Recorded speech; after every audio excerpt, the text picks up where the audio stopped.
Acordei do coma e ouvi minha nora dizer: assim que a velha morrer, vai direto para um asilo. Fingi continuar inconsciente. No dia seguinte vieram me buscar no hospital, mas eu já estava longe, com meu esposo, meu passaporte e a carta que os deixou completamente gelados. Há momentos na vida em que tudo muda em um segundo. Onde a pessoa que você pensava ser desaparece e nasce alguém completamente diferente. Para mim, esse momento chegou na escuridão de um quarto de hospital, com o som monótono das máquinas e o cheiro de desinfetante grudado na minha pele. Meu nome é Catarina, tenho 68 anos, e durante 12 dias estive presa em um coma que, segundo os médicos, poderia ter me matado. Um derrame cerebral fulminante que me deixou estendida no chão da minha própria cozinha, rodeada pelo feijão que estava cozinhando para o almoço de domingo. Ricardo, meu único filho, me encontrou horas depois. Ou foi o que me disseram quando finalmente despertei. Mas despertar não foi como nos filmes. Não abri os olhos de repente, nem me sentei na cama pedindo água. Foi lento, confuso, como nadar para a superfície a partir do fundo de um lago escuro. Primeiro, ouvi vozes distantes. Depois, senti o peso do meu próprio corpo. E, finalmente, com um esforço que me pareceu sobre-humano, consegui entreabrir as pálpebras apenas o suficiente para ver a luz do corredor filtrando-se por debaixo da porta. Eu estava sozinha no quarto, ou assim pensei. Então, a ouvi. A voz de Vanessa, minha nora, sussurrando com urgência ao telefone. Ela estava de pé junto à janela, de costas para mim, com aquele cabelo tingido de loiro platinado que sempre me pareceu artificial demais. Vestia uma blusa de seda cor vinho que eu mesma lhe dei de presente no último aniversário. Não, amor, fica tranquilo, dizia com aquela voz doce que usava quando queria algo. Os médicos disseram que pode ser a qualquer dia. Já são 12 dias. O cérebro dela está muito danificado. Meu coração, que mal tinha começado a bater normalmente, acelerou. Tentei me mexer, dizer algo, mas meu corpo não respondia. Era como estar trancada dentro de mim mesma. Escuta, continuou Vanessa, e sua voz perdeu toda a doçura. Tornou-se fria, calculista, como o fio de uma faca. Assim que a velha morrer, vendemos a casa. São 8 milhões de reais, Ricardo. 8 milhões. Podemos pagar todas as dívidas, comprar o apartamento na Praia do Forte que vimos e ainda sobra para o negócio que você quer montar. Cada palavra era uma punhalada. E se ela não morrer? Perguntou a voz do meu filho do outro lado. Mal a reconheci. Soava, cansada, resignada. E se ela acordar? Vanessa soltou uma risada breve, sem humor. Bom, então aplicamos o plano B, meu amor. Já conversei com aquele advogado que seu primo recomendou.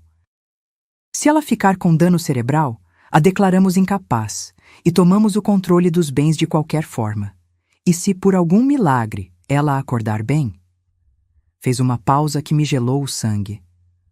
Bom, você sabe. Existem asilos baratos nos arredores de Jundiaí. Com R$ 3.500 por mês, eles a mantêm. E nós ficamos com a casa do mesmo jeito. Afinal, ela já viveu o que tinha para viver. O monitor de sinais vitais começou a apitar mais rápido. Vanessa virou-se sobressaltada, mas eu já havia fechado os olhos completamente. Ouvi seus saltos se aproximarem da cama. Senti seu hálito com cheiro de chiclete de menta perto do meu rosto. Dona Catarina? Sussurrou. A senhora me escuta? Não me mexi. Não respirei mais fundo. Transformei-me em pedra. Depois do que pareceu uma eternidade, ouvi-a afastar-se e sair do quarto. A porta se fechou com um clique suave. E ali, naquela escuridão autoimposta, com as pálpebras apertadas e o coração partindo-se em 1000 pedaços, tomei a decisão mais importante da minha vida. Eu não ia acordar. Não ainda. Primeiro, eu ia escutar. Observar. Entender exatamente que tipo de monstros eu tinha criado. Porque se algo eu tinha aprendido em meus 68 anos, era isto: nunca subestime uma mulher que tem mais a perder do que a própria vida. E eu já tinha perdido tudo naquele momento. A única coisa que me restava era a minha dignidade. E essa, juro, ninguém ia tirar de mim. Se esta história te prendeu desde o primeiro segundo, inscreva-se neste canal para continuar ouvindo confissões reais que vão te arrepiar. Dê like se alguma vez você se sentiu traída pelo seu próprio sangue, porque o que vem depois jamais será esquecido. Enquanto permanecia imóvel naquela cama de hospital, fingindo estar em coma, minha mente começou a percorrer cada momento que me havia trazido até ali. Cada sacrifício, cada noite sem dormir, cada real que gastei pensando que estava construindo um futuro para o meu filho. Ricardo nasceu quando eu tinha apenas 28 anos. O pai dele, Henrique, nos abandonou 6 meses depois. Desapareceu de madrugada, levando os 15. R$ 000 que tínhamos economizado e me deixando um bilhete sobre a mesa da cozinha. Não estou pronto para ser pai. Me perdoa. Simples assim. Cruel assim. Fiquei sozinha em um quartinho de fundos na região do Brás, com um bebê que chorava de fome e um futuro que parecia um beco sem saída. Mas não me rendi. Nunca. Comecei vendendo pães de queijo pela manhã. Levantava às 4 da madrugada, com Ricardo amarrado nas minhas costas em um pano de chita que minha mãe me deu antes de morrer. Preparava 50 pães de queijo, 50 broas de milho, 30 bolos de fubá. Eu os vendia na esquina da Avenida Paulista antes de amanhecer, quando os trabalhadores corriam para o metrô. Ganhava entre R$ 300 e R$ 450 por dia. Não era muito, mas era suficiente. À tarde, eu limpava casas. 3 casas, de segunda a sexta. Joelhos inchados, mãos rachadas pelo cloro, coluna que estalava toda vez que me levantava. Mas cada vez que Ricardo me abraçava e dizia: "Eu te amo, mamãe", cada pontada de dor valia a pena. Eu o matriculei na escola pública do bairro, depois no colégio. Ele sempre foi um bom aluno, aplicado, responsável. Todos os professores me felicitavam. "Dona Catarina, seu filho tem futuro", me diziam. E eu me enchia de orgulho. Quando Ricardo completou 18 anos e foi aprovado em uma universidade pública para estudar administração, eu chorei de felicidade. Éramos pobres, sim, mas meu filho ia ser universitário. Ia ter o que eu nunca tive. Durante aqueles 4 anos, trabalhei como nunca. Já não vendia apenas pães de queijo e limpava casas. Também passava roupa para fora nos fins de semana. Ricardo precisava de livros, transporte, comida. E eu lhe dava tudo. Tudo. Nunca namorei. Nunca comprei roupa nova para mim. Nunca fui ao cinema ou a uma festa. Minha vida inteira girou em torno do meu filho. Ele era o meu projeto, minha razão de existir. Quando ele se formou, consegui juntar R$ 450 mil. Eu tinha 40 anos na época, e esses 450. R$ 000 representavam 8 anos de economias. 8 anos guardando cada moeda, negando-me a cada prazer, comendo arroz e feijão para que meu dinheiro crescesse. Eu lhe dei tudo para o sinal do primeiro apartamento dele, um lugar pequeno, mas decente, na região de Santo Amaro. "Mamãe, eu prometo que vou te devolver cada centavo." Ele jurou com lágrimas nos olhos. "Você vai ver que vou vencer e vou te dar tudo o que você merece." Ele nunca me devolveu um centavo, mas eu não me importei. Vê-lo estabelecido, com um emprego como gerente de vendas em uma empresa de celulares, era suficiente. 3 anos depois, ele conheceu Vanessa em uma festa da empresa. Ela era bonita, não posso negar. Alta, magra, com aquele tipo de beleza que parece ter saído de revista. Trabalhava como recepcionista em um consultório dentário e falava dos seus sonhos de ter o próprio spa. Vinha de uma família da região de Guarulhos que, soube depois, a havia expulsado de casa por problemas que nunca ficaram claros para mim. Desde o primeiro dia em que a conheci, algo no meu estômago se revirou. Não foi a aparência dela, foi o olhar. Frio, calculista, como se estivesse avaliando o valor de cada coisa na minha casa enquanto tomava café na minha sala. Dona Cata, ela me disse com um sorriso que não chegava aos olhos, que casa linda a senhora tem. E esta estante antiga é preciosa. É de jacarandá? Era da minha mãe, respondi com orgulho. Tem mais de 60 anos. Deve valer uma fortuna, ela comentou, passando os dedos pela madeira. Ricardo me pediu para aceitá-la. Mãe, ela é diferente. Ela me faz feliz. Me dá uma chance de ser feliz. E eu, como a tola que fui, disse sim. Eles se casaram 6 meses depois em uma cerimônia pequena que eu paguei. 95 mil reais entre o salão, o buffet, o vestido dela e o terno dele. Vanessa queria um casamento elegante e Ricardo não tinha economias porque, como me confessou envergonhado, teve alguns gastos imprevistos com cartões de crédito. Não se preocupe, filho, eu disse, abraçando-o. É para isso que as mães servem. 1 ano depois do casamento, Ricardo perdeu o emprego. A empresa encerrou as operações no Brasil. Ele caiu em uma depressão terrível. Vanessa começou a pressioná-lo, a reclamar, a ameaçar deixá-lo se não conseguisse trabalho logo. Mamãe, ele me ligou uma noite chorando. Podemos ficar com a senhora por um tempo? Só até eu conseguir algo novo. Juro que será temporário. Minha casa era modesta, mas confortável. 2 andares no bairro de Moema que eu tinha comprado havia 15 anos com uma pequena herança que uma tia me deixou. Tinha 3 quartos, um quintal com buganvílias e uma sala de jantar onde cabia toda a família. Claro que sim, meu amor, eu disse sem pensar. Esta é a sua casa. Esse tempo se transformou em 3 anos. 3 anos em que Vanessa se apossou do meu lar.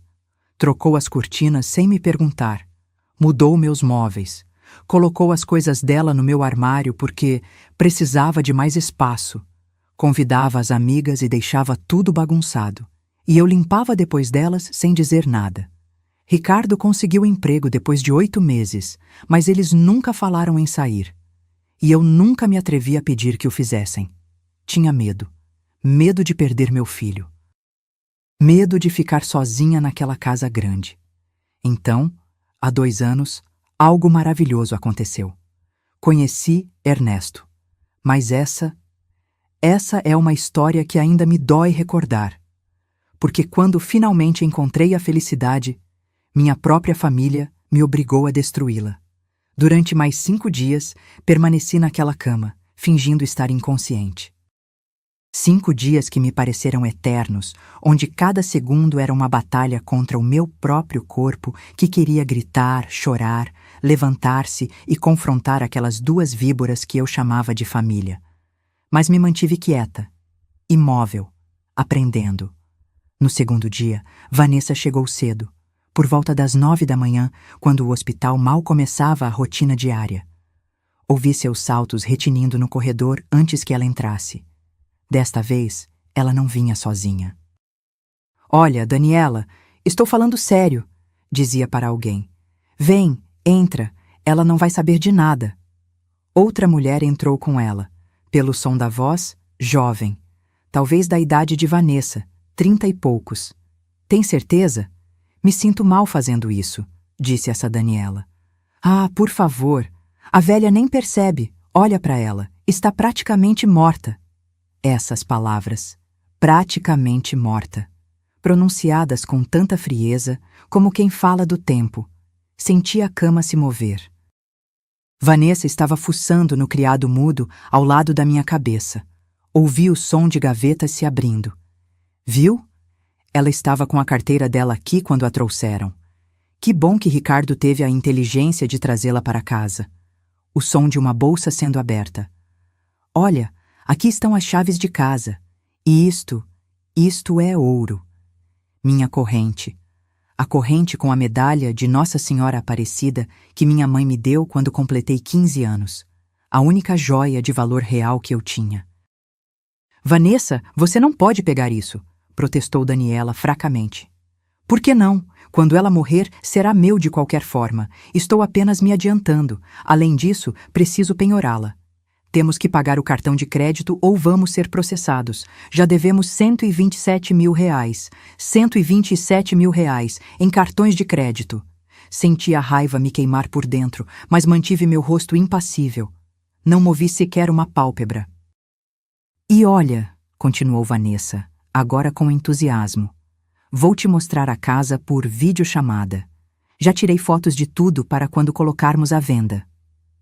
Ouvi o som de um telefone sendo manipulado, uma videochamada conectando. Já chegou aí? Perfeito. Olha, este é o hospital. Aqui está a velha, toda dura. Ricardo diz que, se ela sobreviver, vai ficar como vegetal de qualquer forma, então tanto faz. Meu próprio filho. Ricardo, o menino que carreguei nas costas enquanto vendia pães de queijo.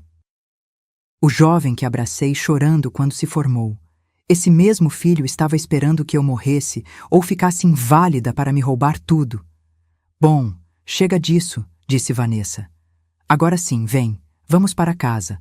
Afinal, aqui não tem nada para fazer. As enfermeiras já sabem que não venho à tarde porque tenho que trabalhar. Mentira. Vanessa havia parado de trabalhar há 1 ano e meio. Disse que estava muito estressada e que precisava de tempo para se encontrar. Minha pensão de 6. R$ 200 mensais ajudava a manter a casa enquanto ela se encontrava. Elas foram embora. E eu fiquei ali, com o coração batendo tão forte que temi que as máquinas delatassem meu estado consciente. Mas o pior veio naquela mesma noite. Por volta das 11, quando o hospital estava em silêncio e só se ouvia o murmúrio distante das enfermeiras na central, Ricardo entrou sozinho no meu quarto. Meu filho. Meu único filho. Ele se sentou na cadeira ao lado da minha cama. Ouvi sua respiração pesada, cansada. Por um momento pensei que talvez ele tivesse vindo se despedir, dizer que me amava, pedir perdão por tudo. Que ingênua eu fui. Ele tirou o celular. Discou um número. Doutor Freitas, boa noite. Desculpe a hora. Sim, sou Ricardo Silva, o filho de Catarina Moreira. Exato, a senhora do derrame. Olhe, preciso fazer algumas consultas urgentes. Uma pausa longa enquanto ele escutava. Quanto tempo precisa passar para que eu possa declarar minha mãe legalmente incapacitada se ela acordar com dano cerebral? Entendo. E se ela acordar bem, há alguma forma de... Outra pausa, mais longa. Eu sentia que estava sufocando. Entendo. Sim, ela tem uma casa em seu nome avaliada em aproximadamente R$ 7,8 milhões de acordo com a última avaliação do IPTU. Não tem testamento. Pelo menos não que eu saiba. Exato, sou filho único. E quanto custariam seus serviços para gerenciar tudo isso? Silêncio. Depois um suspiro. Perfeito. R$ 85 mil mais impostos, sem problema. Posso adiantar assim que vendermos... Perdão, assim que eu vender a propriedade? Sim, eu entendo que tecnicamente ainda é dela, mas o senhor entende a situação. A senhora já tem 68 anos. A pensão dela é uma miséria, apenas R$ 6.200. Não faz sentido mantê-la se ela ficar com dano cerebral. Seria mais um estorvo do que outra coisa. Um estorvo. Essa palavra ecoou na minha cabeça como um tiro. Para o meu filho, eu era um estorvo, um fardo, um obstáculo entre ele e a herança. Olhe, doutor, continuou Ricardo, e sua voz se tornou mais dura, mais fria. Serei honesto com o senhor. Minha esposa e eu temos dívidas sérias. Devemos R$ 127 mil em cartões, mais 43 mil de um empréstimo pessoal. Se minha mãe acordar e recuperar o controle das coisas dela, nunca vamos sair deste buraco. Ela era muito controladora com o dinheiro dela. Nunca quis nos ajudar de verdade. Mentira após mentira após mentira. Então fica combinado assim. O senhor começa a preparar os papéis. Se dentro de uma semana ela não acordar ou acordar mal, procedemos com a incapacidade legal. E se ela acordar bem, bom, encontraremos outra solução. Existem asilos baratos onde podemos colocá-la. Com R$ 3.500 por mês, eles a mantêm, e nós tomamos controle da casa. Ele desligou. Ficou sentado ali mais alguns minutos em silêncio. Depois, ouvi algo que jamais esquecerei. Ouvi-o chorar, mas ele não chorava por mim. Chorava por ele, pela situação, pelas dívidas. Me desculpa, mamãe, ele sussurrou finalmente. Mas eu não aguento mais. Vanessa tem razão. Você já viveu o suficiente. Agora é a nossa vez. Ele se levantou. Senti seus lábios roçarem minha testa em um beijo frio, mecânico. E foi embora. Naquela noite, quando fiquei completamente sozinha, abri os olhos na escuridão. As lágrimas escorriam pelo meu rosto, encharcando o travesseiro. Não fiz barulho. Não me movi mais do que para respirar. Mas naquele momento, naquele quarto escuro que cheirava a doença e traição, nasceu uma nova Catarina. Uma que já não tinha nada a perder. Uma que ia lutar. No terceiro dia da minha atuação, conheci Luciana. Ela era uma enfermeira jovem, de uns 32 anos, com o cabelo preso em um rabo de cavalo alto e olhos cor-de-mel que pareciam ver além do óbvio. Usava o uniforme verde-menta do hospital e tênis brancos gastos que rangiam levemente contra o chão. A primeira vez que ela entrou no meu quarto foi durante o turno da tarde. Eu estava com os olhos fechados, como sempre, controlando minha respiração, mantendo o ritmo perfeito de alguém em coma. Eu tinha aperfeiçoado a arte de parecer ausente. Senti suas mãos checando o soro, ajustando os lençóis. Mas então ela fez algo diferente. Parou ao lado da minha cama e ficou ali, em silêncio, por vários segundos. Que estranho, murmurou para si mesma. Ela checou o monitor de sinais vitais. Ouvi o som de páginas sendo viradas, provavelmente meu prontuário. Os sinais vitais dela melhoram quando está sozinha. Disse em voz baixa, como pensando em voz alta. Mas quando a família chega, a pressão sobe, o ritmo cardíaco acelera. Como se... Ela se calou abruptamente. Senti o olhar dela fixo em mim. Como se estivesse escutando, sussurrou. Meu coração deu um salto, mas me forcei a manter a calma. Não me mexi. Nem um músculo. Luciana saiu do quarto sem dizer mais nada. Mas eu sabia que ela tinha visto algo. E senti medo.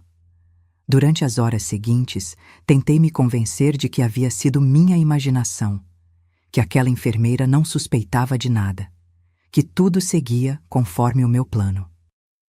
Mas naquela mesma noite, por volta das 11h30, quando o hospital estava imerso naquele silêncio particular da madrugada, ouvi a porta se abrir com muito cuidado. Passos suaves. Uma presença se aproximando da minha cama. Então, senti uma mão quente segurar a minha. E uma voz suave, apenas um sussurro que dizia: Dona, se a senhora está me escutando, se está acordada, mesmo que finja que não, mexa o seu dedo indicador. Só um pouquinho. Ninguém mais está olhando, só eu. E eu juro pela minha mãe que não vou dizer nada que a coloque em perigo. O mundo parou. Meu cérebro gritava para não fazer, que era uma armadilha, que iam me descobrir. Mas algo na voz daquela mulher, algo no seu tom genuíno, me fez confiar. Movi meu dedo indicador. Apenas 1 milímetro. Senti Luciana prender a respiração. Meu Deus, sussurrou. Eu sabia. Ela apertou minha mão suavemente. Dona, eu não sei o que está acontecendo, mas trabalho aqui há 10 anos e já vi muitas coisas. Os seus sinais vitais não mentem. A senhora está consciente. E algo me diz que tem os seus motivos para fingir. Abri os olhos lentamente. Foi a primeira vez em 3 dias que olhei diretamente para alguém. Luciana estava inclinada sobre mim, com os olhos brilhantes de emoção e algo mais. Compaixão. Ajuda, sussurrei com a voz rouca. Por favor. Luciana olhou para a porta, verificando que ninguém vinha, e depois voltou a me olhar. O que a senhora precisa? Está em perigo? As lágrimas começaram a escorrer pelo meu rosto. Não pude contê-las mais. Minha família. eu disse com a voz embargada.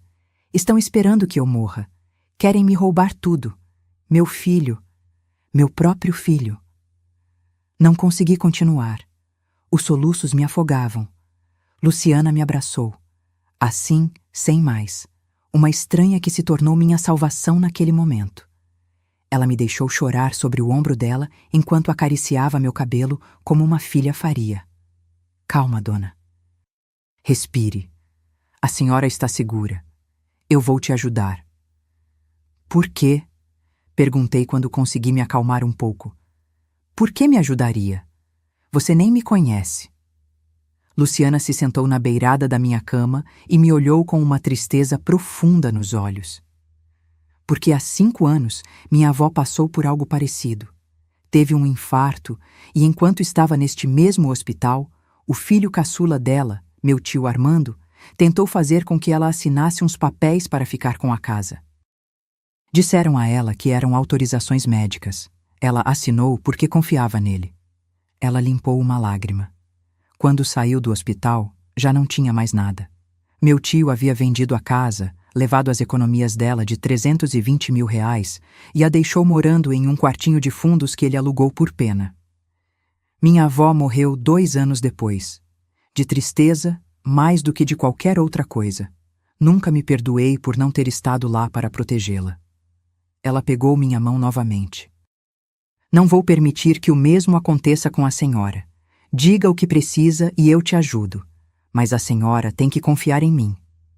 E foi assim que Luciana se tornou minha cúmplice, meu anjo da guarda. Durante os 2 dias seguintes, ela se tornou meus olhos e ouvidos. Ela me trazia meu celular quando Vanessa o deixava esquecido em casa. Ela me trazia o carregador escondido na bolsa. Ela me ajudava a fazer ligações rápidas quando mais ninguém estava por perto, vigiando a porta. Foi Luciana quem me contou o que tinha ouvido no corredor. Vanessa falando com uma amiga sobre os móveis da minha casa. A estante de jacarandá antiga pode ser vendida por 120 mil reais fácil. Tem um antiquário na Vila Madalena que paga bem. E as louças de porcelana da minha sogra, essas são de coleção. Cada peça vale uns 3.500 reais e tem pelo menos 30 peças. Foi Luciana quem interceptou uma conversa telefônica de Ricardo. Sim, doutor. Já falei com o avaliador. A casa pode ser vendida por 7,8 milhões se vendermos rápido. É uma pechincha porque está bem localizada em Moema. Normalmente valeria mais, mas precisamos de liquidez urgente.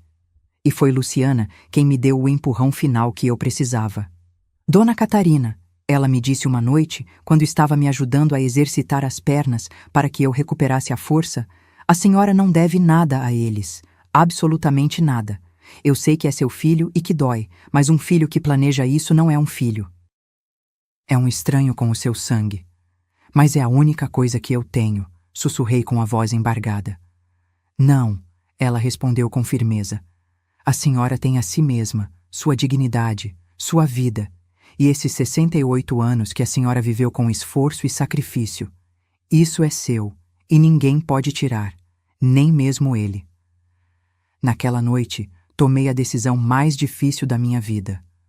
Luciana, eu disse, preciso que me ajude com algo mais, algo grande. Ela me olhou com determinação. Diga o que precisa. Preciso sair daqui sem que ninguém saiba.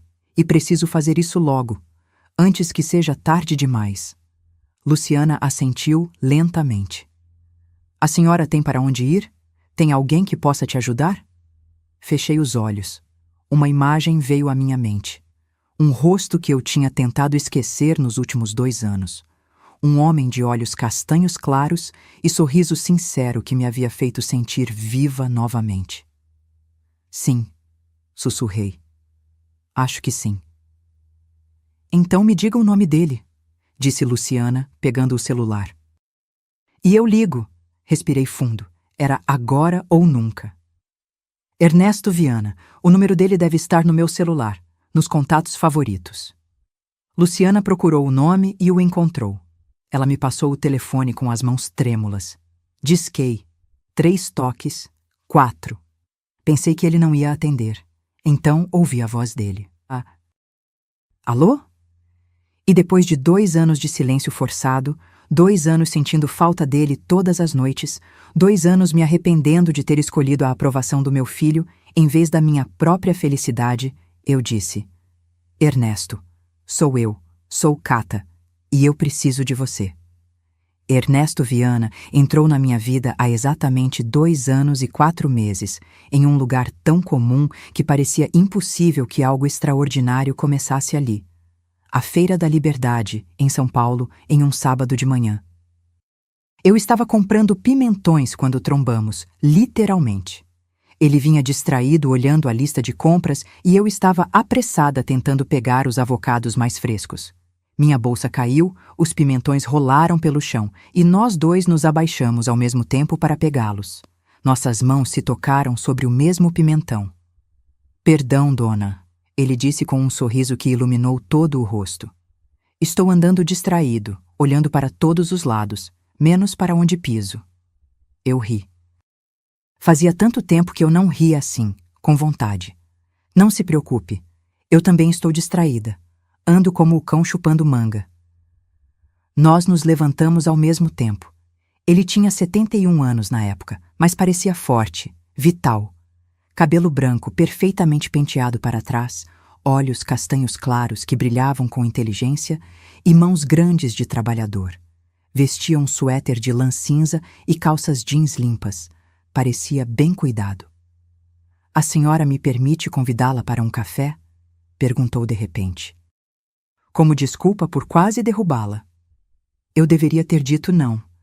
Deveria ter inventado uma desculpa e seguido meu caminho. Mas algo nos olhos dele, algo no sorriso sincero, me fez aceitar. Acabamos na padaria da esquina com 2 xícaras de café com leite e um prato de pães na chapa que ele insistiu em pagar. E conversamos. Deus, como conversamos! Ele me contou que era viúvo fazia 3 anos, que a esposa dele, Beatriz, havia morrido de câncer após 45 anos de casamento. Que tinha 2 filhas que moravam em Curitiba com as próprias famílias e que o visitavam a cada 2 ou 3 meses. Que havia sido professor de ensino médio a vida toda, ensinando história e matemática. Que agora vivia da pensão de R$ 12.400 mensais e de umas economias que havia guardado com cuidado. Tenho uma casinha no litoral de Santa Catarina, ele me disse com os olhos brilhando de emoção. Eu a comprei há 15 anos, quando ainda trabalhava. É pequena, mas tem um jardim lindo onde Beatriz plantou manacás da Serra Roxos. Não vou lá desde que ela morreu. Tenho medo de ir sozinho e sentir a ausência dela em cada canto. Eu lhe contei minha história. Não toda, não naquela primeira vez. Mas falei sobre Ricardo, sobre como o criei sozinha, sobre meu trabalho vendendo pães de queijo, sobre a casa que havia comprado com tanto esforço. A senhora é uma mulher muito forte, ele disse, pegando minha mão sobre a mesa. Nota-se nos seus olhos. Na forma como fala da sua vida. Não muitas pessoas podem dizer que construíram algo do zero. Aquele café se transformou em 2, depois em uma caminhada pela feira, depois em uma despedida com a promessa de nos vermos na semana seguinte. E foi assim que tudo começou. Durante 6 meses, Ernesto e eu nos vimos todos os sábados. Íamos à feira, caminhávamos pelo Parque do Ibirapuera, visitávamos pequenos museus, comíamos pastéis de feira em barraquinhas de rua. Ele me dava flores que comprava no metrô, sempre girassóis, porque uma vez eu lhe disse que gostava. Eu lhe preparava pães de queijo e os levava em um pote porque ele me confessou que sentia falta de comida caseira. Não havia nada urgente no nosso relacionamento. Não havia pressa. Era uma amizade que foi se transformando em algo mais profundo sem que percebêssemos. Um dia, depois de 8 meses de encontros, ele me beijou. Foi debaixo de uma árvore de ipê roxo na Praça da República, com as flores roxas caindo sobre nós como confete. E naquele beijo, senti algo que pensei ter perdido para sempre. Esperança. Catarina, ele me disse naquela tarde com a voz trêmula de emoção. Eu sei que ambos somos mais velhos. Sei que a vida já nos deu seus golpes, mas eu quero estar com você. Não como amigos. Quero acordar todas as manhãs sabendo que posso te ligar, te ver, te abraçar. Quero que você seja minha companheira. Eu chorei de felicidade. Aos meus 66 anos, pensei que o amor romântico era algo que não me cabia mais. E ali estava aquele homem maravilhoso, me pedindo para construirmos algo juntos. Sim, eu respondi. Sim, eu quero estar com você. Naquela noite, eu contei para Ricardo. Pensei que ele ficaria feliz por mim. Pensei que ele entenderia que a mãe dele também tinha o direito de ser feliz. Eu estava completamente errada. Um namorado? Disse Ricardo com um tom que eu nunca tinha ouvido. Deboche misturado com desprezo. Mamãe, por favor, a senhora já tem 66 anos. Não acha que está um pouco velha para essas bobagens? Não são bobagens, filho. Ernesto é um bom homem. É educado, trabalhador, tem a casa dele, a renda dele. Ah, claro! Interrompeu Vanessa do sofá, sem sequer levantar os olhos do celular. Com certeza ele quer a sua casa, Cata. É assim que são todos os velhos sozinhos. Procuram uma viúva com propriedades para não morrer na miséria. Isso não é verdade? Respondi, sentindo a raiva subir pela garganta. Ernesto tem a pensão dele, a casa dele em Santa Catarina. Uma casa no litoral de Santa Catarina, Ricardo zombou. Que impressionante. Deve ser um quartinho de madeira. Mamãe, use a cabeça. Esse homem está te fazendo de boba. Vocês não o conhecem. E não queremos conhecer, cortou Vanessa. Olha, Cata, seja realista. O que as pessoas vão pensar? A dona Catarina de 66 anos passeando com um velho por todo o bairro? É ridículo. É vergonhoso. Eu não me importo com o que as pessoas pensam. Pois deveria se importar, disse Ricardo, levantando-se do sofá. A voz dele tinha se tornado fria, ameaçadora. Porque essas pessoas nos conhecem também. E eu não vou permitir que a senhora fique fazendo papel de ridícula com qualquer velho aproveitador enquanto mora debaixo deste teto. É o meu teto, respondi com a voz trêmula. Esta é a minha casa. O silêncio que se seguiu foi aterrorizante. Sabe de uma coisa, mamãe? Disse Ricardo depois de um momento que pareceu eterno. A senhora tem razão. É a sua casa, e se quiser enchê-la de velhos libidinosos, vá em frente. Mas então nós vamos embora. E não me ligue pedindo ajuda quando esse velho te deixar sem nada, porque eu te avisei. Eles foram para o quarto deles, batendo a porta. Vanessa me lançou um olhar de satisfação antes de segui-lo. Naquela noite, eu chorei até cair no sono. E no dia seguinte, quando Ernesto me ligou para me convidar para tomar café da manhã, eu disse que não podia mais vê-lo. Por que, Cata? Eu fiz algo errado? Não, Ernesto. Você não fez nada de errado. Mas minha família... Meu filho não aceita o nosso relacionamento. E eu não posso perdê-lo. É a única coisa que eu tenho. Você tem a mim, ele disse com a voz embargada. Me desculpa, sussurrei. Me desculpa muito. E desliguei. Por 2 anos, me convenci de que havia feito o certo, que uma mãe deve se sacrificar pelos filhos, que o amor romântico na minha idade era um luxo que eu não podia me permitir.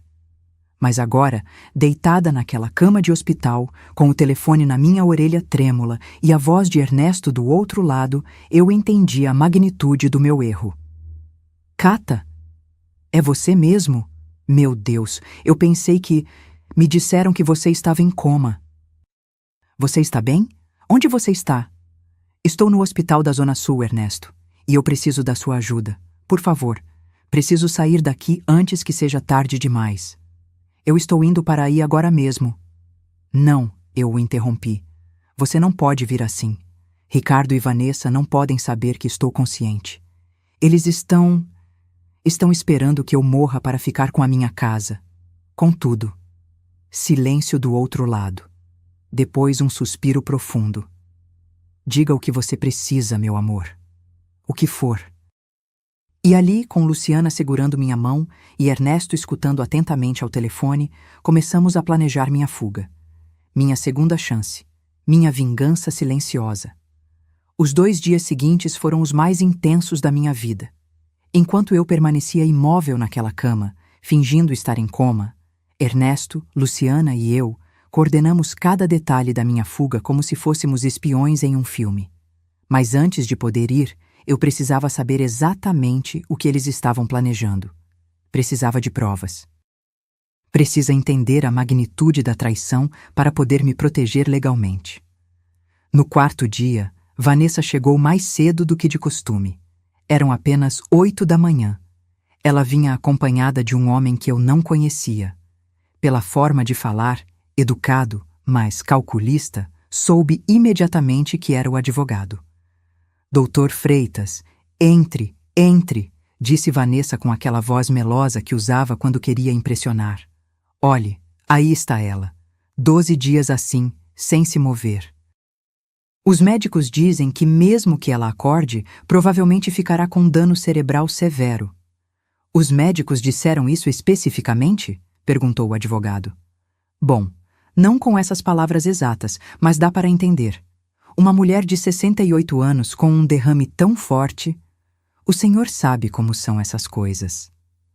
Ouvi o som de papéis sendo manipulados. Uma cadeira sendo arrastada para perto da minha cama. Dona Vanessa, eu entendo a urgência, mas preciso ser claro com a senhora e com o seu marido. Se a senhora Catarina acordar com as faculdades intactas, não há forma legal de tirar o controle das propriedades dela sem o consentimento dela. Mas se ela acordar com dano cerebral, então sim? Perguntou Vanessa com um tom quase esperançoso que me revirou o estômago. Nesse caso, seu esposo, como filho único, poderia solicitar uma declaração de incapacidade. O processo leva entre 3 e 6 meses e requer avaliações médicas constantes. Eu posso agilizá-lo, mas não posso inventar um diagnóstico que não existe. E quanto custaria tudo isso? Meus honorários seriam de R$ 85.000 mais impostos. Isso inclui todos os trâmites legais, as comparecências perante o juiz e a documentação necessária para que seu esposo tome controle da casa e das contas bancárias. R$ 85.000 para me roubar a minha vida. Perfeito, disse Vanessa sem hesitar. Meu esposo já vai lhe depositar um adiantamento. Não é, amor? Só então percebi que Ricardo também estava ali. Não tinha dito uma única palavra. Meu filho, meu único filho, estava ali parado, em silêncio, permitindo que tudo aquilo acontecesse. Ricardo, não é? Perguntou o advogado. Preciso que assine estes papéis.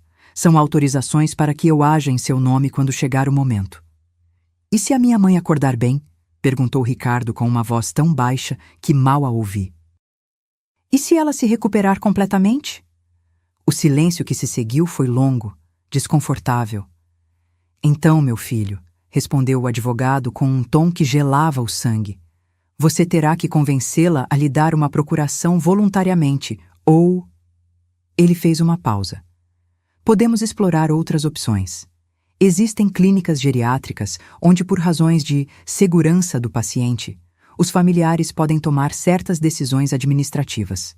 Uma vez internada, seria mais simples gerenciar as propriedades dela. O senhor está falando em colocá-la em um asilo contra a vontade dela? Perguntou Ricardo. Eu não disse isso, respondeu o advogado rapidamente. Estou apenas mencionando opções que outros clientes exploraram.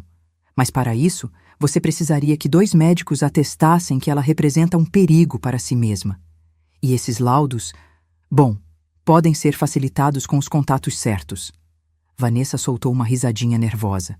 Deus, doutor, parece que estamos planejando algo ruim. Só queremos proteger o patrimônio familiar. Claro, dona Vanessa, e é exatamente isso que faremos. Mas preciso que ambos entendam que este processo deve ser conduzido com muita discrição. Se alguém, algum parente distante ou vizinho intrometido, chegar a reportar algo irregular, todo o processo se complicaria enormemente. Não tem mais ninguém, disse Ricardo. Minha mãe não tem irmãos vivos, os pais dela morreram há anos e ela não tem amigos próximos, sempre foi muito solitária. Mentira. Eu tinha amigas da feira, vizinhas com quem tomava café, um grupo de senhoras com quem ia à missa aos domingos. Mas Ricardo e Vanessa tinham se encarregado de me afastar aos poucos de todas elas durante aqueles últimos 3 anos. Perfeito, disse o advogado. Então não haverá problemas. Agora, deixem-me explicar sobre a venda da propriedade. Assim que tivermos o controle legal, podemos colocá-la no mercado imediatamente. Eu tenho um cliente que está procurando exatamente esse tipo de casa em Moema. Ele está disposto a pagar 7,8 milhões de reais à vista, sem intermediários, fechando a operação em menos de um mês. 7,8? Perguntou Vanessa. Não vale uns 9 milhões? Tecnicamente sim, segundo a avaliação do IPTU. Mas em uma venda rápida, sem a dona presente para negociar, o normal é que se perca entre 10% e 15% do valor. Além disso, meu cliente pagaria à vista. Isso vale ouro nestes tempos. E desses 7,8 milhões, quanto ficaria para o senhor? Perguntou Ricardo com um tom de desconfiança. Minha comissão padrão é de 8%. Isso seria 624 mil reais. Mais os 85 mil dos trâmites legais, estamos falando de que vocês receberiam limpos aproximadamente 7 milhões de reais. 7 milhões de reais. Minha casa. Meu patrimônio. O resultado de 40 anos de trabalho, de noites sem dormir, de mãos rachadas e joelhos doloridos. Tudo reduzido a um número que eles já estavam dividindo mentalmente. E os móveis, acrescentou Vanessa. A casa tem móveis antigos de muito valor, uma estante de jacarandá que vale uns 120 mil reais, louças de porcelana de coleção. Isso podem vender por conta própria, interrompeu o advogado. Eu cuido apenas da propriedade, mas recomendo que o façam rápido, antes que os vizinhos comecem a fazer perguntas sobre onde está a dona Catarina. Foi nesse momento que Luciana entrou no quarto. A entrada dela foi perfeitamente sincronizada, como havíamos planejado. Ela trazia uma bandeja com medicamentos. Com licença, disse com voz profissional. Preciso examinar a paciente e trocar o soro. Poderiam esperar lá fora por alguns minutos? Claro, claro, disse Vanessa levantando-se. Afinal, já terminamos aqui. Doutor, nós o esperamos na lanchonete de baixo para assinar os papéis. Os 3 saíram. Assim que a porta se fechou, abri os olhos. Luciana correu até mim. Você gravou tudo? Sussurrei. Ela tirou o celular do bolso do uniforme. Na tela, o contador de gravação continuava correndo. Quase 20 minutos de áudio. Tudo, respondeu com um sorriso triunfante. Cada palavra. Deus te abençoe, Luciana, eu disse com lágrimas nos olhos. Ela guardou o celular e começou a me examinar de verdade, caso alguém decidisse voltar. Dona Cata, Ernesto me ligou há 1 hora. Ele já tem tudo pronto. A ambulância particular, os papéis médicos assinados por 2 médicos atestando que a senhora está em plenas faculdades mentais e as passagens, tudo. As passagens? Para o litoral de Santa Catarina, de ônibus. Saem amanhã às 10 da manhã da rodoviária do Tietê. Ele disse que já tem a casa pronta para recebê-la. Meu coração bateu mais forte. Amanhã. Tudo seria amanhã. E a carta? Perguntei. Está aqui, respondeu Luciana, tirando um envelope pardo do bolso do jaleco. Eu escrevi exatamente como a senhora ditou, 3 páginas, com tudo. Peguei o envelope com as mãos trêmulas. Dentro estava a minha declaração completa. As conversas que eu havia escutado, as datas exatas, os nomes do advogado e de todos os envolvidos. Também incluímos capturas de tela dos extratos da minha conta, a que eu havia dado a Ricardo só para emergências e que ele havia usado para gastar 89 mil reais em 6 meses. Refeições em restaurantes caros, roupas de marca, até uma TV de 42 mil reais que agora estava pendurada no quarto dele. A carta terminava com as instruções específicas. A casa estava sendo transferida para um fundo de investimento irrevogável que eu administraria. Quando eu morresse, seria doada a uma fundação de mulheres idosas em situação de vulnerabilidade. Ricardo não herdaria nada. Amanhã, às 2 da tarde, eu disse a Luciana. Quando eles vierem na visita habitual, você entrega esta carta. Nem 1 minuto antes. Preciso ter pelo menos 6 horas de vantagem. Pode deixar, dona. Às 2 em ponto, nem 1 segundo antes. Naquela noite, quando fiquei sozinha no quarto, não fingi estar inconsciente. Sentei-me na cama pela primeira vez em 5 dias. O corpo todo doía, mas era uma dor que me lembrava que eu estava viva. Disquei o número de Ernesto do celular de Luciana. Cata! Me tira daqui amanhã, meu amor, eu disse com voz firme. Eu não aguento mais, não quero mais fingir.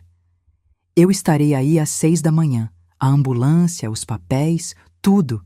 E Cata... Sim? Eu nunca deveria ter deixado você ir há 2 anos. Desta vez, ninguém vai nos separar. Eu prometo. Desliguei e me deitei novamente na cama, olhando o teto branco do hospital. Em menos de 12 horas, minha vida mudaria para sempre. Pela primeira vez em anos, eu não tinha medo. Eu tinha esperança. Mas antes que eu pudesse executar minha fuga, o destino me preparou uma última punhalada. Uma que quase me fez mudar de ideia. Uma que me mostrou com absoluta clareza que o filho que eu havia criado já não existia.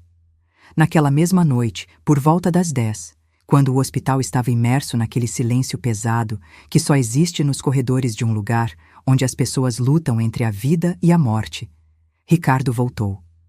Ele veio sozinho. Ouvi seus passos arrastando-se pelo corredor, lentos, cansados. Ele entrou no quarto e fechou a porta com cuidado, como se não quisesse incomodar ninguém. Sentou-se na cadeira ao lado da minha cama e por vários minutos não disse nada. Apenas respirava. Uma respiração pesada e regular, como se tivesse chorado. Mantive meus olhos fechados, meu corpo imóvel, mas meu coração batia tão forte que temi que ele pudesse escutá-lo. Mamãe, ele sussurrou finalmente. A voz dele soava quebrada, vulnerável, como quando ele era criança e tinha pesadelos. Eu esperei. Queria acreditar que ele tinha vindo me pedir perdão, que havia mudado de ideia, que o filho bom, aquele que eu conhecia, aquele que eu havia abraçado chorando quando se formou na faculdade, ainda existia em algum lugar dentro daquele homem de 40 anos, sentado ao lado da minha cama. Eu não sei se você me escuta, ele continuou. Os médicos dizem que provavelmente não, que seu cérebro está muito danificado, mas eu preciso dizer isso de qualquer forma. Fez uma pausa longa. Ouvi o som da mão dele esfregando o rosto. Eu estou cansado, mamãe, tão cansado. Tenho 40 anos e não tenho nada, nada que seja realmente meu. O apartamento que você me ajudou a comprar, eu perdi há 3 anos porque não consegui continuar pagando o financiamento. Os cartões de crédito estão no limite. Devo R$127 mil que não tenho como pagar. Vanessa me pressiona todos os dias. Ela me diz que eu sou um fracasso, que a amiga dela se casou com um empresário de sucesso enquanto ela ficou com um inútil que nem consegue sustentá-la. A voz dele falhou. E ela tem razão, mamãe. Eu sou um fracasso. Eu perdi meu emprego há 1 ano e meio. Não o de 3 anos atrás. Aquele eu recuperei. Mas eu perdi de novo. E desta vez, eu não pedi demissão, nem fui demitido com acerto. Fui demitido por justa causa. Por faltas injustificadas, por chegar atrasado, por baixo desempenho. Fui demitido como se demite lixo. Meu coração se apertou. Eu não sabia nada disso. Nada. Eu não te contei porque tinha vergonha. Eu dizia que ia trabalhar todos os dias, mas na verdade eu passava o tempo em parques, em lanchonetes baratas, vendo as horas passarem até a hora de voltar para casa e fingir que tinha tido um dia normal. Vanessa percebeu há 6 meses, e em vez de me apoiar, ela me ameaçou me deixar se eu não conseguisse dinheiro. Dinheiro de onde fosse. Meu filho. Meu pequeno. Sofrendo em silêncio enquanto eu cozinhava na minha cozinha sem saber de nada. Então, tivemos a ideia, ele continuou, e a voz dele mudou. Ficou mais dura. Sua casa, mamãe, vale milhões. Milhões que você não precisa. Você mora sozinha naquela casa enorme, tem uma pensão que mal usa, não viaja, não se permite prazeres, não tem vida social. Você só existe e nós estamos afundando. Senti algo dentro de mim se quebrar. E então você teve o derrame. E a primeira coisa que eu pensei, Deus me perdoe, a primeira coisa que eu pensei foi, é um sinal. Como se o universo estivesse nos dizendo que era o momento, que a sua hora tinha chegado e a nossa oportunidade. As lágrimas começaram a rolar pelas minhas bochechas fechadas. Eu não pude contê-las. Mas agora você está aqui, nesta cama, e eu não sei o que pensar, porque uma parte de mim, a parte que ainda é seu filho, quer que você acorde. Quer te abraçar e pedir perdão e dizer que vamos encontrar outra solução. Mas a outra parte, a parte que está desesperada e assustada e irritada com a vida, ele se calou. Um silêncio longo, horrível. Essa parte quer que a natureza siga o seu curso. Meu coração parou. Os médicos disseram que há 60% de probabilidade de que, se você acordar, fique com dano cerebral permanente, que precise de cuidados constantes. Vanessa diz que seria melhor para todos, inclusive para você, que você não sofresse assim, que se você não acordar nos próximos dias, nós disséssemos aos médicos para não te reanimarem se o seu coração parasse. Ele assinou minha sentença de morte. Meu próprio filho acabara de assinar minha sentença de morte. Eu já assinei os papéis, mamãe. Ele sussurrou. Ontem. Ordem de não reanimar. O médico me perguntou 3 vezes se eu tinha certeza e eu disse que sim. Que você não gostaria de viver assim. Que você era uma mulher digna que preferiria morrer a ser um fardo. Eu não conseguia respirar. Sentia que estava sufocando. Perdoa-me, ele disse finalmente. Perdoa-me por ser tão fraco. Perdoa-me por não ser o filho que você merecia. Perdoa-me por isso. Senti os lábios dele tocarem minha testa. Um beijo frio, mecânico, vazio. Eu te amei, mamãe. Em algum momento, eu te amei muito. E ele foi embora. Fiquei ali, na escuridão, com as lágrimas encharcando o travesseiro e o coração se partindo em 1000 pedaços. Por horas eu não consegui me mover. Não consegui pensar. Apenas sentir aquela dor profunda, aquele vazio imenso de entender que o menino que eu havia carregado nas costas, que eu havia alimentado com meu próprio sacrifício, que eu havia protegido de todo o mal, esse menino já não existia. Em seu lugar havia um estranho. Um homem desesperado, sim. Um homem fraco também. Mas, acima de tudo, um homem capaz de me ver morrer para salvar a si mesmo. Por volta das 3 da madrugada, quando a dor se tornou insuportável, disquei o número de Ernesto com as mãos trêmulas. Cata, o que aconteceu? Você está bem? Não, sussurrei com a voz embargada. Não estou bem. Mas eu preciso sair daqui amanhã, Ernesto. Preciso sair antes que seja tarde demais. Já está tudo pronto, meu amor. Às 6 da manhã. Não, eu o interrompi. Mais cedo, às 5:30, por favor. O que aconteceu, Cata? Você está me assustando. Meu filho assinou uma ordem de não reanimar. Se o meu coração parar, os médicos vão me deixar morrer. Ernesto, eles vão me deixar morrer. Silêncio do outro lado. Depois, uma respiração profunda.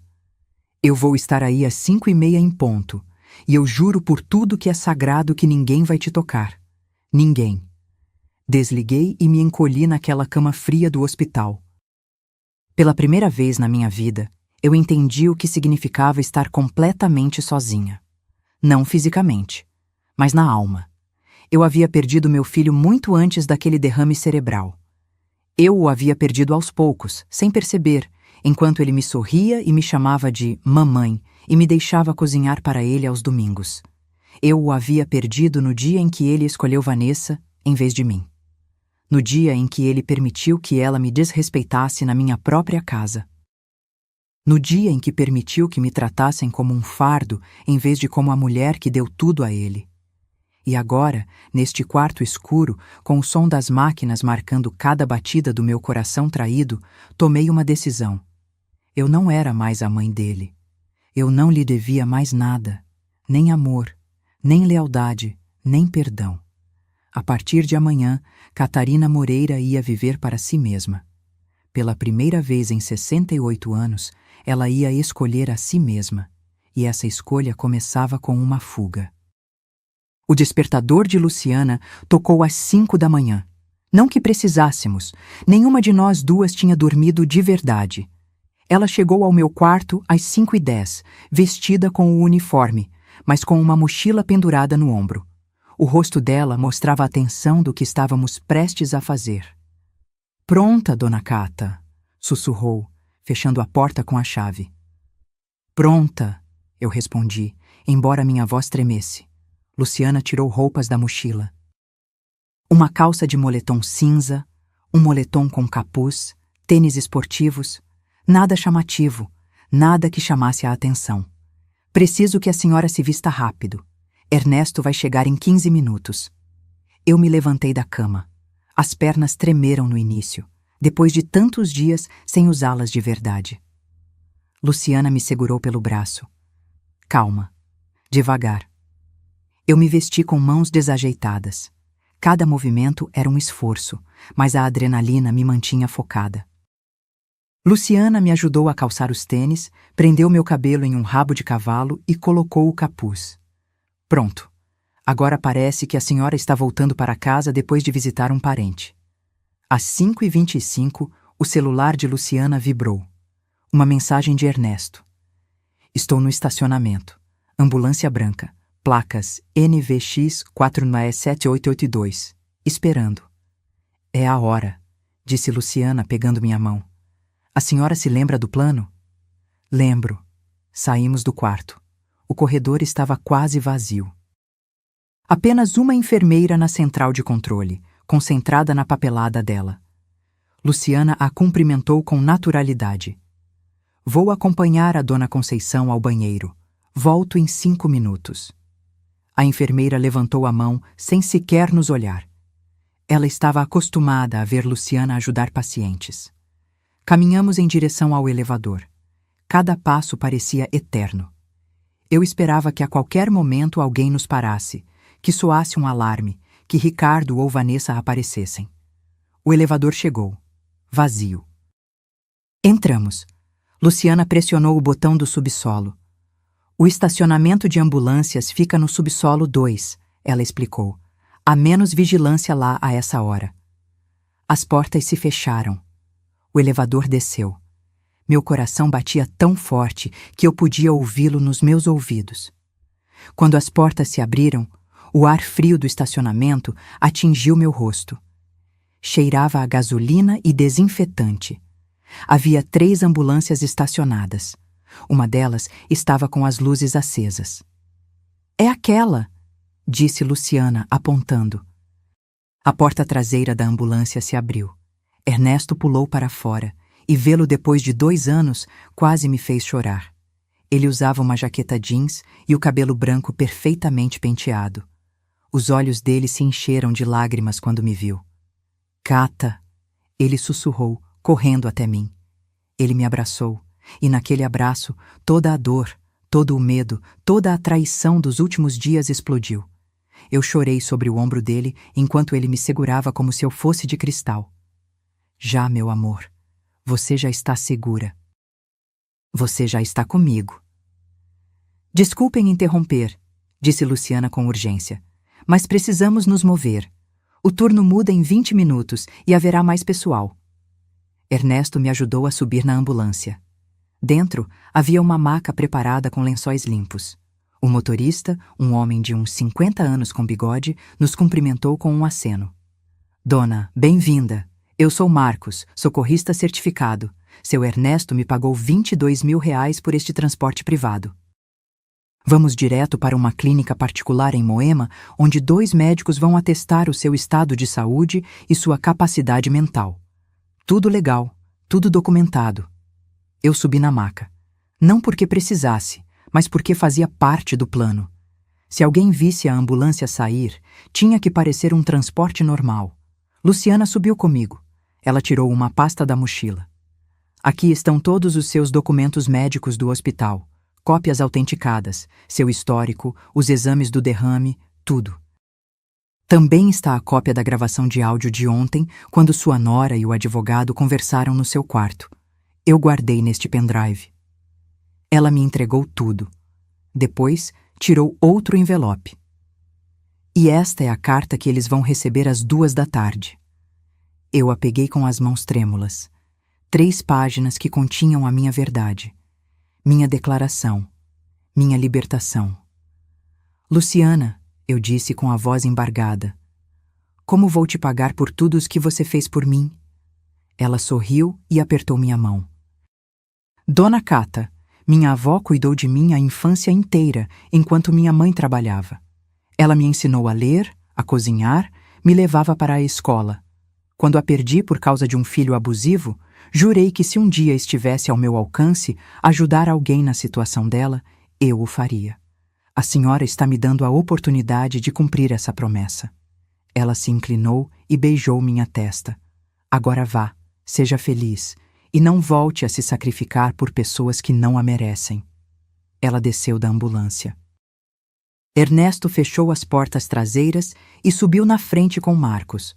O motor se acendeu. E assim, às 5h37 da manhã da quinta-feira, 15 de março, eu escapei do hospital. Escapei do meu filho. Escapei da morte que eles haviam planejado para mim. A ambulância atravessou as ruas ainda escuras de São Paulo. Eu estava deitada na maca, olhando para o teto, sentindo cada solavanco, cada curva, cada segundo que me afastava daquela vida. 40 minutos depois, chegamos a uma clínica particular em Moema. Pequena, discreta, mas limpa e profissional. 2 médicos me esperavam, o Dr. Mendonça, neurologista, e a doutora Salazar, psiquiatra. Durante as 3 horas seguintes, eles me fizeram exames. Avaliação neurológica completa, testes cognitivos, avaliação psicológica. Eu respondi perguntas, resolvi quebra-cabeças, contei minha história. Dona Catarina, disse finalmente o Dr. Mendonça, sua recuperação do derrame é excepcional. Não há evidência de dano cerebral permanente. Sua memória, raciocínio e capacidades cognitivas estão intactas. A senhora está em pleno uso das suas faculdades mentais. Ele me entregou um documento oficial, carimbado e assinado. Um atestado médico que declarava minha competência mental e minha capacidade de tomar decisões sobre minha vida e patrimônio. A doutora Salazar acrescentou outro documento similar. Entre os dois, eu tinha a proteção legal que precisava. Ernesto pagou os honorários dos médicos, R$ 15.800 no total. Dinheiro que ele havia tirado das economias dele sem pensar 2 vezes. Agora, ele disse pegando minha mão, vamos para casa. Não para a minha casa em Moema. Aquela não era mais o meu lar. Aquela era uma prisão da qual eu tinha acabado de escapar. Nós nos dirigimos à rodoviária do Tietê. Ernesto havia comprado 2 passagens para Florianópolis, saída às 10 da manhã. Primeira classe, assentos reclináveis, ar-condicionado. Chegamos à rodoviária às 9h15. Ainda tínhamos tempo. Ernesto me levou a uma lanchonete dentro da rodoviária. Você precisa comer alguma coisa. Você está muito magra. Eu pedi pão na chapa e um café com leite. Foi a primeira refeição de verdade que eu tive em quase 2 semanas. Cada mordida tinha gosto de liberdade.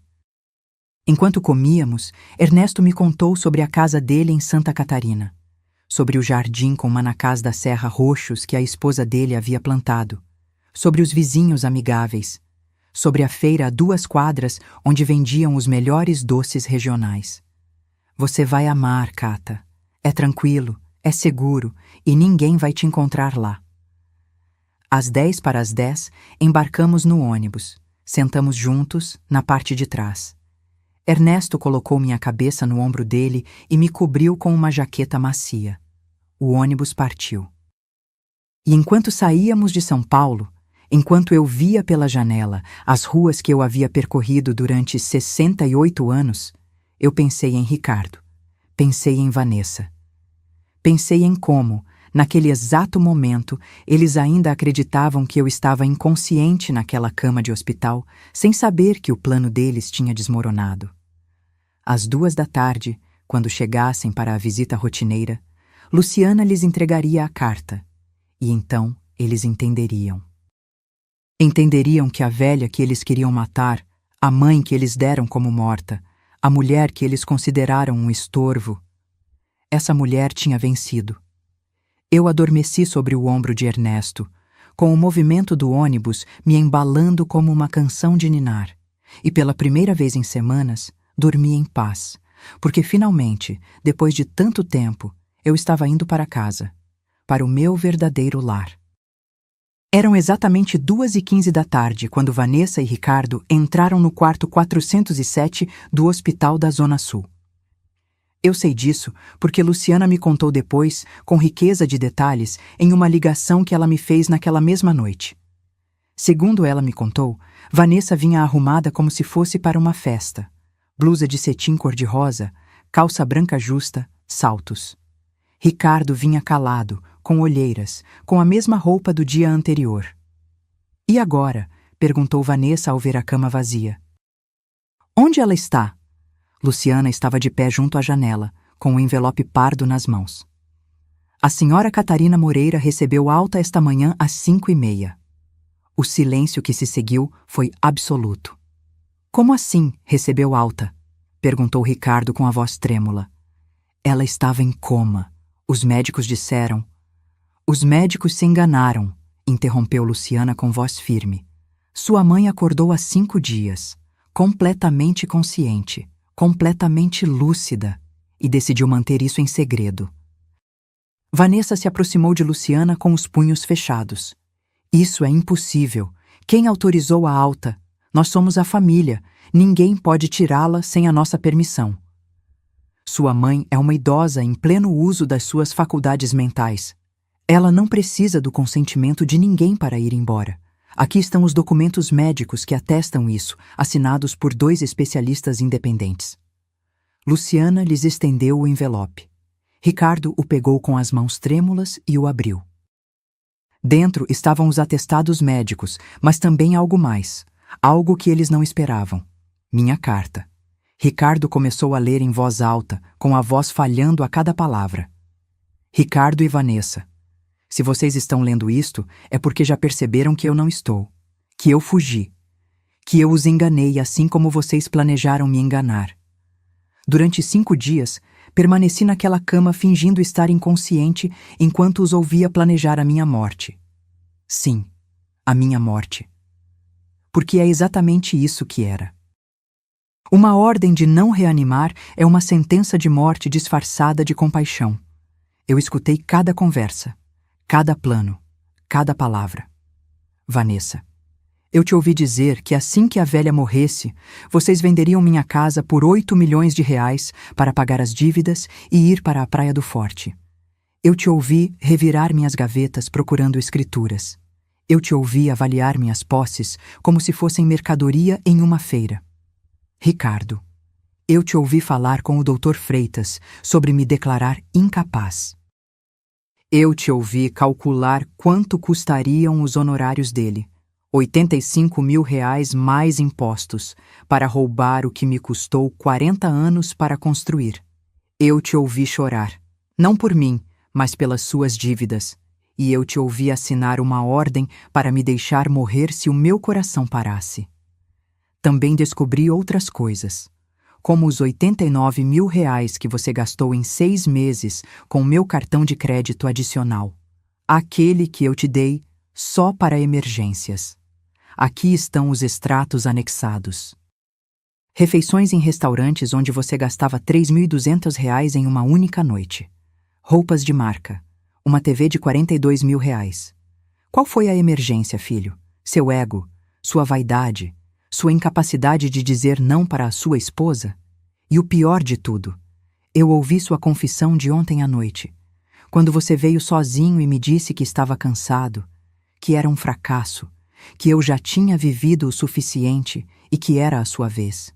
Essas palavras me partiram o coração de uma forma que nunca pensei ser possível.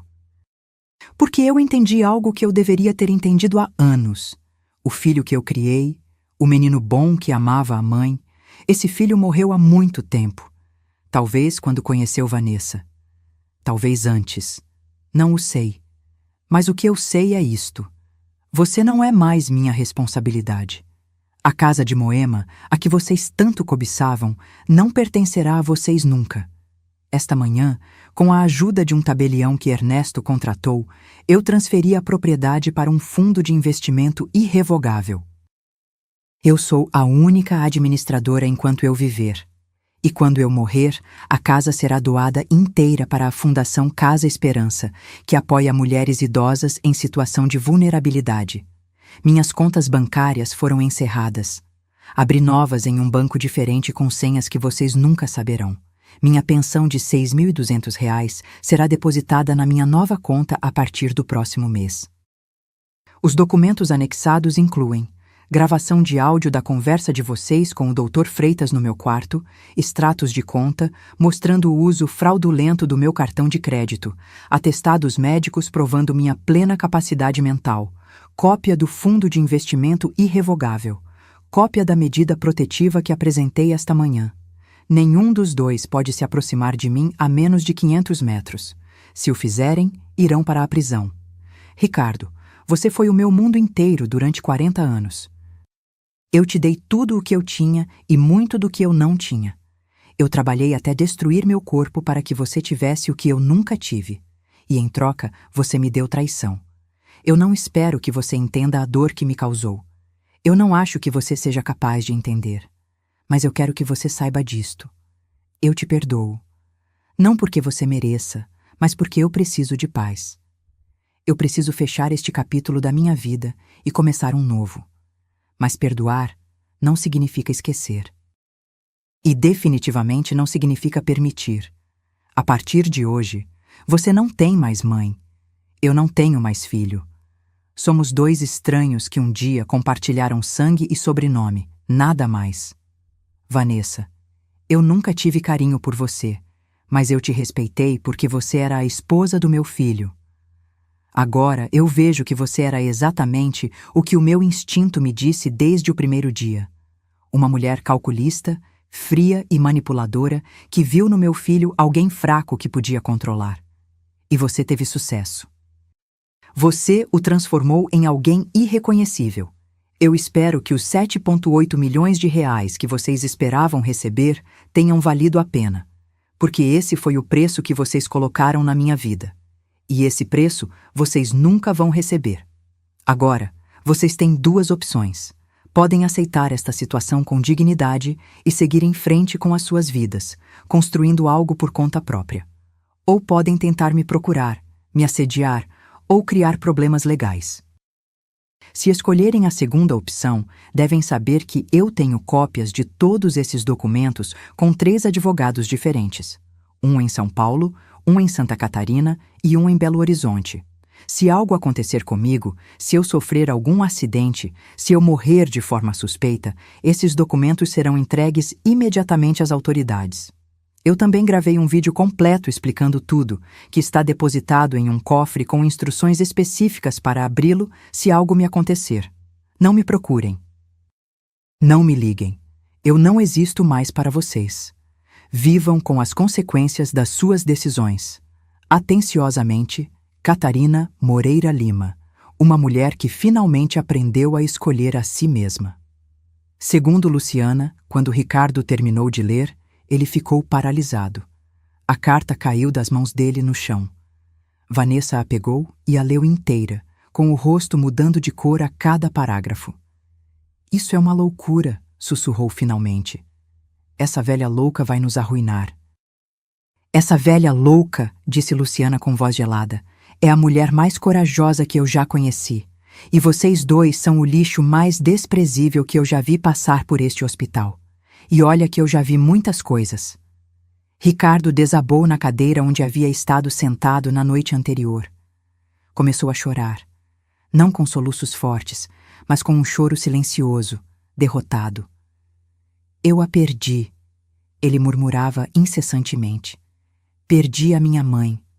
Não, corrigiu Luciana. Sua mãe te perdeu, há muito tempo. Ela só acabou de perceber.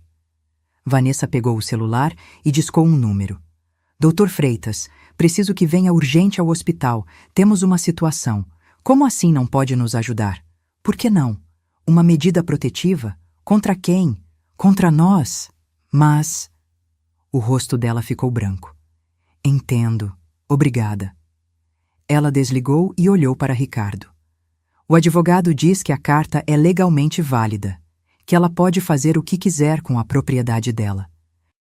E que se tentarmos algo, podemos acabar na prisão por tentativa de fraude patrimonial e abuso de idosos. Então o que fazemos? Perguntou Ricardo com voz desesperada. Vanessa guardou o celular na bolsa e caminhou em direção à porta. Eu já sei o que vou fazer. Eu estou indo embora. Eu não me casei com você para viver na pobreza, Ricardo. Eu me casei com você porque me prometeu uma vida confortável.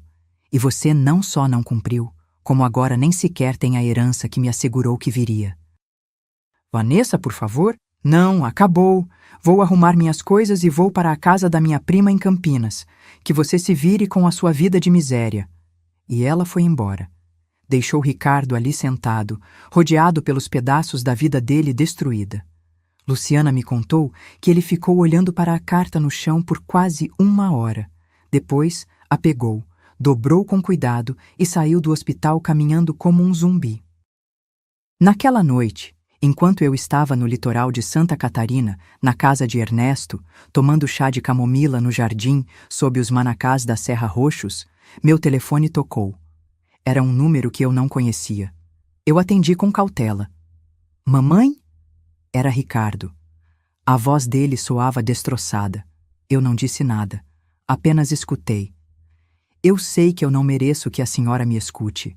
Eu sei que eu não tenho o direito de ligar. Mas eu preciso que a senhora saiba de algo. A senhora tinha razão. Em tudo. Eu sou um fracasso. Um covarde. Um mau filho. E eu vou ter que viver o resto da minha vida sabendo que a única pessoa que me amou de verdade eu quase matei por dinheiro. Silêncio. Depois um soluço. Eu não peço perdão porque eu sei que eu não mereço. Só queria que a senhora soubesse que eu sinto muito, que eu daria qualquer coisa para voltar no tempo e ser diferente. Ser melhor. Ele desligou. E eu fiquei ali, com o telefone na mão, olhando as estrelas sobre Florianópolis, sentindo algo estranho no peito. Não era perdão. Ainda não. Mas talvez, algum dia, pudesse ser paz.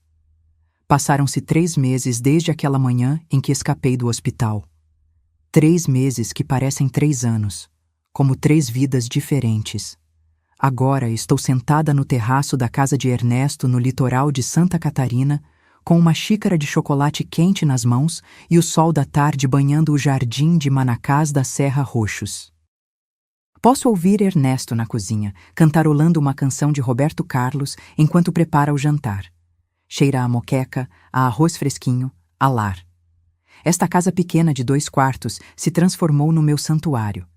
Tem paredes de alvenaria pintadas de cor ocre, pisos de ladrilho vermelho que rangem suavemente quando você caminha, e janelas grandes que deixam entrar a luz e o ar. O jardim que a esposa de Ernesto plantou anos atrás agora está cheio de vida. Buganvílias, gerânios, manjericão. Eu acrescentei minhas próprias plantas. Hortelã, coentro, um pequeno pé de tomate cereja. A primeira semana foi difícil. Eu não conseguia dormir. Cada barulho me assustava. Toda vez que o telefone tocava, meu coração acelerava pensando que era Ricardo, que vinha me procurar, que de alguma forma havia encontrado este endereço. Mas Ernesto foi paciente. Ele me abraçava quando eu chorava. Ele me deixava falar durante horas sobre a minha dor, a minha culpa, a minha confusão. Nunca me julgou. Nunca me disse, eu te avisei. O amor de mãe nunca morre completamente, Cata. Ele me disse uma noite, enquanto olhávamos as estrelas neste mesmo terraço. Você pode colocar limites, pode se proteger, pode se afastar, Mas esse amor sempre vai estar lá, como uma cicatriz que já não dói, mas que lembra. Ele tinha razão. Na segunda semana, Luciana me ligou para me contar as últimas notícias. Vanessa havia deixado Ricardo, tal como ameaçou. Ela foi para Campinas com a prima dela, e segundo boatos, já estava saindo com outro homem, um engenheiro com dinheiro. Ela não perdeu tempo. Ricardo teve que deixar a minha casa. Sem a minha pensão para ajudá-lo, sem a renda de Vanessa, ele não conseguiu pagar as contas. A luz foi cortada, depois a água. Os vizinhos começaram a reclamar do descaso. No final, um juiz ordenou que ele desocupasse a propriedade por não ser o proprietário legal. A última coisa que eu soube é que ele estava morando em um quarto alugado em Osasco, trabalhando como entregador de comida por aplicativo, ganhando apenas 400 ou 500 reais por dia, pedalando uma bicicleta pelas ruas que um dia ele percorreu de carro. Quando Luciana me contou isso, ela esperou a minha reação. Eu acho que ela pensava que eu ficaria feliz, que eu sentiria satisfação pelo sofrimento dele, mas eu não senti nada disso, apenas tristeza. "A senhora está bem, minha filha?" ela me perguntou. "Sim, minha filha, estou bem. É só que ele ainda é meu filho, e embora não faça mais parte da minha vida, eu não posso me alegrar com a dor dele." "Isso a torna uma pessoa melhor do que ele", respondeu Luciana com suavidade. No primeiro mês no litoral de Santa Catarina, Ernesto me pediu em casamento. Foi uma tarde simples, sem grandiosidade. Estávamos regando as plantas juntos, quando de repente ele se ajoelhou na minha frente, com os joelhos rangendo por causa da idade, e tirou um anel simples de ouro branco do bolso. "Catarina Moreira", ele disse com os olhos brilhantes de emoção. "Nós já perdemos muito tempo. Já vivemos muitas tristezas. Case-se comigo. Deixe-me passar com você o tempo que nos resta, seja muito ou pouco, mas que seja juntos." Eu chorei. É claro que eu chorei. Mas desta vez foram lágrimas de pura felicidade. "Sim", eu respondi. 1000 vezes sim. Nós nos casamos 2 semanas depois no cartório em Florianópolis. Uma cerimônia pequena, íntima. Como testemunhas estavam 2 vizinhos de Ernesto que se tornaram meus amigos. Seu Estevão, um senhor de 75 anos que vende pão na feira, e Dona Refúgio, uma mulher de 70 anos que faz as melhores cocadas que eu já provei na vida. E Luciana. Ela viajou de São Paulo especialmente para estar presente. Foi minha dama de honra. Eu usei um vestido simples cor de marfim que compramos na feira por R$ 850. Ernesto vestiu o único terno cinza dele, o mesmo que usou no primeiro casamento dele há 48 anos. Não importou. Foi o dia mais feliz da minha vida. Depois da cerimônia, nós comemoramos na casa com moqueca de camarão que preparei com minhas próprias mãos, arroz, feijão e um bolo de rolo que a Dona Refúgio fez. Comemos, rimos, dançamos ao som de um violão que seu Estevão contratou como presente. Naquela noite, deitada ao lado de Ernesto na nossa cama de casal, olhando o teto de vigas de madeira, eu perguntei: "Você acha que eu sou uma pessoa ruim por ter abandonado meu filho?" Ernesto pegou a minha mão na escuridão. "Você não abandonou seu filho, Cata. Seu filho te abandonou primeiro, muitos anos antes daquele hospital. Você só tomou a decisão de parar de ser o salva-vidas dele quando ele estava tentando te afogar. Mas eu ainda sou a mãe dele. E ele ainda é seu filho. Isso nunca vai mudar. Mas ser mãe não significa se sacrificar até desaparecer. Significa amar, sim, mas também significa ensinar. E às vezes, o melhor ensinamento é deixar que as pessoas enfrentem as consequências das decisões delas." Ele tinha razão, como sempre. Aos 2 meses no litoral de Santa Catarina, eu encontrei um novo propósito. Dona Refúgio me convidou a me juntar a um grupo de mulheres idosas que se reuniam todas as terças-feiras no centro comunitário. As Guerreiras da Prata, elas se chamavam. Éramos 12 mulheres entre 60 e 78 anos, todas com histórias parecidas. Viúvas, abandonadas, traídas, mas sobreviventes. Nós começamos a fazer artesanato para vender na feira. Eu ensinei a fazer bonecas de pano usando retalhos de tecido. Outras ensinavam bordado, tricô, pintura em madeira. Com o que ganhávamos, ajudávamos mulheres idosas da comunidade que estavam em situações difíceis. Mas eu também comecei a dar aulas de culinária tradicional. Primeiro presencial, na cozinha comunitária. Depois, com a ajuda da neta da Dona Refúgio, que estuda comunicação, começamos a gravar vídeos. A Cozinha da Dona Cata. Nós demos o nome ao canal. Subimos receitas de acarajé, moqueca, feijoada, pão de queijo. Eu contava as histórias por trás de cada prato, os segredos que minha mãe me ensinou, as técnicas que aprendi nos meus anos vendendo pães de queijo.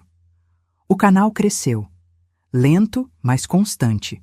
Primeiro 100 inscritos, depois 1000, agora temos 47. 000 seguidores. Não é muito em comparação com outros canais, mas para mim é o mundo inteiro. Porque cada comentário que eu leio diz coisas como: minha avó cozinhava assim. Esta receita me fez chorar de saudade. Obrigada por manter nossa tradição viva.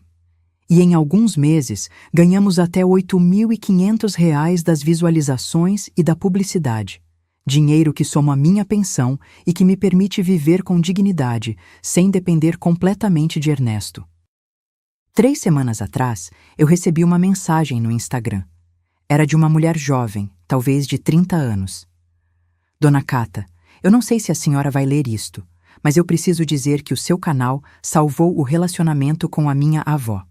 Ela tem 72 anos e depois que o meu avô morreu, ela caiu em uma depressão terrível. Não queria cozinhar, não queria sair, não queria nada. Um dia, eu coloquei um dos seus vídeos e algo no olhar dela mudou. Agora, nós cozinhamos juntas as suas receitas todos os domingos. E a minha avó voltou a sorrir. Obrigada por me devolver a minha avó. Eu chorei lendo essa mensagem. Porque eu entendi algo. Minha vida não acabou quando escapei daquele hospital. Minha vida começou.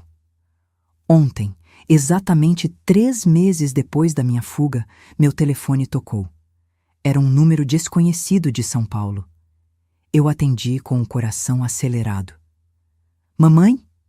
Era Ricardo. A voz dele soava destroçada. Desta vez, eu não desliguei. Apenas esperei. Eu sei que eu não deveria ligar. Eu sei que eu tenho uma medida protetiva, mas eu precisava dizer algo. A voz dele soava diferente, mais calma, menos desesperada. Eu consegui um emprego de verdade, em um almoxarifado. Não paga muito, R$ 7.200 por quinzena, mas é honesto. Eu tenho um quarto pequeno, mas limpo. Eu estou indo à terapia. Uma psicóloga do posto de saúde está me atendendo de graça. E eu estou tentando ser uma pessoa melhor. Silêncio. Eu não ligo para pedir nada. Eu não ligo para que a senhora me perdoe.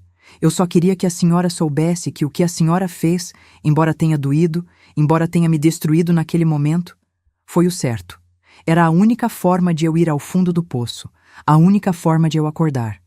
Ele engoliu em seco. Eu fui um filho horrível, um ser humano horrível, e eu vou passar o resto da minha vida tentando compensar isso. Não com a senhora, porque eu sei que a senhora não quer mais que eu esteja na sua vida, mas com o mundo, sendo melhor, fazendo melhor. Minha voz saiu trêmula quando eu finalmente falei. Eu fico feliz que você esteja bem, Ricardo. De verdade. A senhora está bem, mamãe? A senhora está feliz? Eu olhei ao redor. O jardim com suas buganvílias. A casa que agora era o meu lar. Ernesto na cozinha preparando o jantar. Minha vida nova, tranquila, cheia de propósito. Sim, filho, eu estou feliz. Pela primeira vez em muitos anos, eu sou completamente feliz. Eu ouvi um suspiro de alívio do outro lado. Eu fico feliz. A senhora merece. Sempre mereceu. Uma pausa longa. A senhora acha que algum dia no futuro distante, a gente poderia voltar a conversar? Não como antes. Eu sei que isso se perdeu para sempre. Mas talvez como 2 pessoas que se respeitam, que se desejam o melhor. Eu pensei na minha resposta por vários segundos.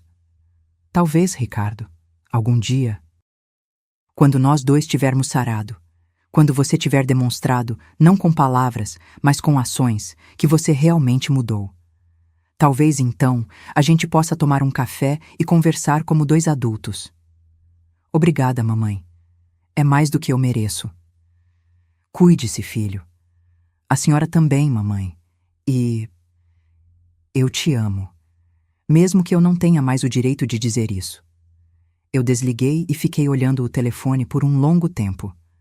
Ernesto saiu para o terraço, sentou-se ao meu lado e me abraçou. Você está bem? Sim, eu respondi, e era verdade. Eu estou bem. Porque eu entendi algo importante. Perdoar não significa esquecer. Não significa permitir que te machuquem de novo. Não significa voltar a ser quem você era antes. Perdoar significa soltar o peso. Significa parar de carregar o veneno da raiva. Significa escolher a sua própria paz em vez do castigo do outro. Algum dia, talvez em 1, 2 ou 5 anos, eu possa ver Ricardo de novo. Talvez a gente possa tomar aquele café. Talvez a gente possa construir um relacionamento novo, diferente, com limites claros e respeito mútuo. Ou talvez não. Talvez isso seja tudo o que teremos. Ligações esporádicas, conversas breves, um afeto distante, mas real. E está tudo bem. Ambas as opções estão bem. Porque eu já não vivo esperando que meu filho me complete. Eu já não vivo definida pelo meu papel de mãe sacrificada.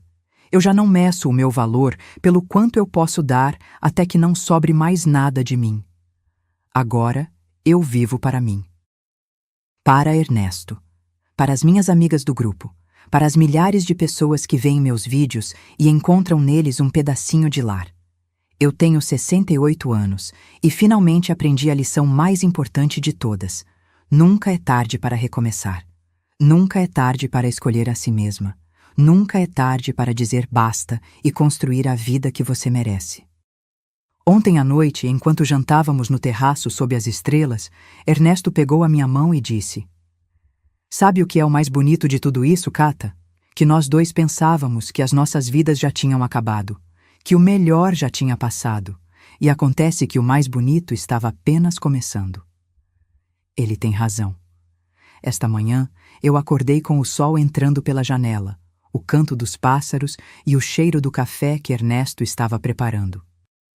Eu me levantei sem pressa, vesti meu roupão favorito de algodão e saí para o jardim para regar as plantas. E enquanto a água caía sobre as buganvílias, eu pensei em algo que minha mãe me disse há muitos anos, quando eu era apenas uma menina.